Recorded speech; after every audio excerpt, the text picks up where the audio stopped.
The party was in full motion, laughter rippling through the air, voices blending with the soft rhythm of clinking glasses. The room pulsed with energy. Vanessa moved gracefully among the crowd, radiating the effortless charm she was known for.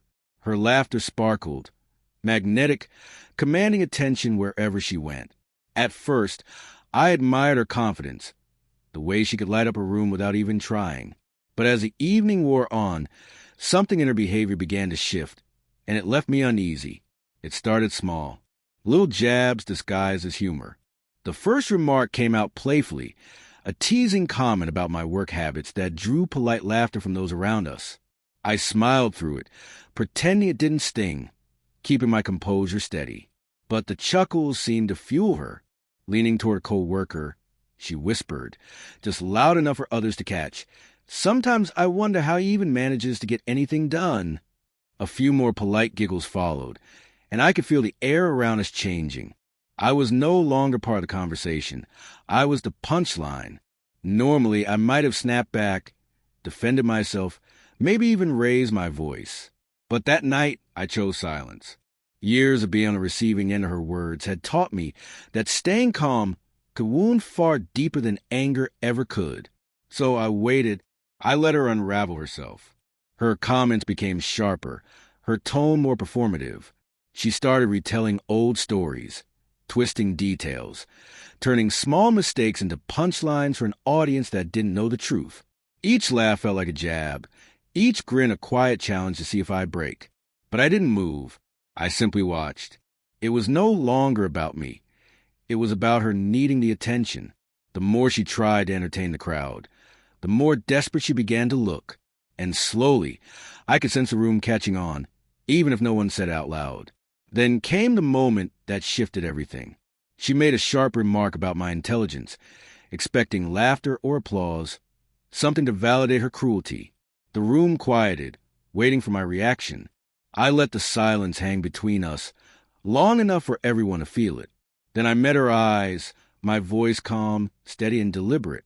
And that, I said evenly, is exactly why I'm careful about the company I keep. The impact was immediate. The laughter died. Conversations froze. Every head turned toward us. Vanessa's smirk dissolved into confusion, shock flashing across her face. My tone hadn't been loud or angry, but it cut through her performance with surgical precision. She had been waiting for an outburst, some dramatic scene she could twist into sympathy. Instead, my composure flipped the script entirely. She stood there, exposed. The room no longer saw her as witty. They saw her as cruel. Vanessa tried to recover with forced laughter, muttering excuses, her confidence slipping with every word. But the damage was already done. The crowd's energy had shifted. Those who once chuckled now looked at her with quiet judgment. My restraint had done what anger never could. It revealed her. By the end of the night, Vanessa had retreated to a corner, her confidence shattered, while I remained calm, composed, and still. The music played on. The party continued, but the balance had changed permanently. She had set out to humiliate me, but her arrogance had turned the spotlight inward. In trying to make me small, she exposed the insecurities she worked so hard to hide. In the days that followed, whispers of that night spread quietly. Friends and co-workers who had witnessed it began treating her differently. Her attempt to dominate conversations no longer landed the same. Meanwhile, my quiet response became something people remembered, a small lesson in dignity and restraint.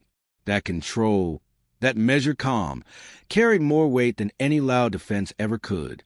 Looking back, that night marked a shift, not just in how others saw us, but in how I saw myself. I learned that patience, poise, and silence can speak louder than pride or anger. By staying composed, I reclaimed my own dignity and power. Vanessa wanted a victory built on humiliation. Instead, she revealed her own weakness for all to see. I walked out of that party without raising my voice, without a single harsh word, just calm, unshakable composure. And that silence, it said everything she didn't want the world to hear.